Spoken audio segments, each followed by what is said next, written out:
네, 안녕하십니까. 차마제과 대표원장 혈관외과 전문의 박윤수입니다. 오늘은 겨울철 하지정맥류 관리라는 제목으로 말씀을 드려보겠습니다.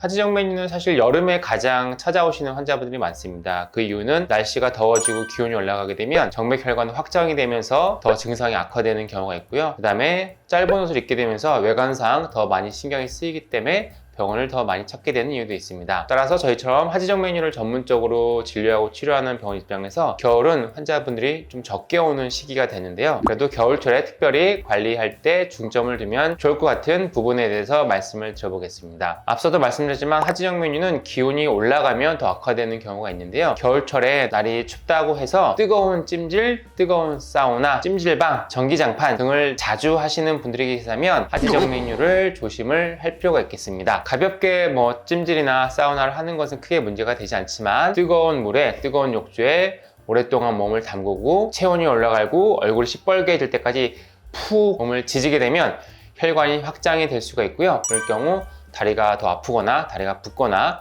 통증이나 증상이 악화되는 경우가 생길 수가 있습니다. 만일 하지정맥류가 울퉁불퉁 혈관이 있는 곳에 가깝게 그렇게 뜨거운 열이 전달이 되게 되면 경우에 따라서는 피부염이 악화가 되거나 혈전이 생기거나 국소적인 피부염 증상을 악화시킬 수가 있습니다. 또한 사무실에서 앉아서 근무할 때 좀 춥거나 아니면 외부 환경에서 오랫동안 앉아서 근무를 해야 될 때 다리가 추워서 전기난로를 무릎이나 종아리 주변에 대고선 근무하시는 분들이 있는데요. 이런 분들이 보통 겨울 지나고 나서 피부에 얼룩얼룩한 현상이 생겨서 하지정맥류가 아닌가 하고 깜짝 놀라서 오는 경우가 있는데 이런 것을 열성 홍반이라고 합니다. 그래서 전기장판을 너무 가깝게 대거나 또는 전기난로를 가깝게 댔을 경우에 일종의 피부에 생기는 화상인데요. 육안적으로 하지정맥류랑 비슷하다고 판단이 되다 보니까 놀라서 병원에 내원을 하시는 분들이 많이 있는데 사실 하지정맥류는 아니고 시간이 지나면 다시 이러한 색소 침착은 제거가 되기 때문에 크게 문제가 되지는 않습니다. 다만 하지정맥류가 있는 분들 같은 경우에 너무 과도한 열을 직접적으로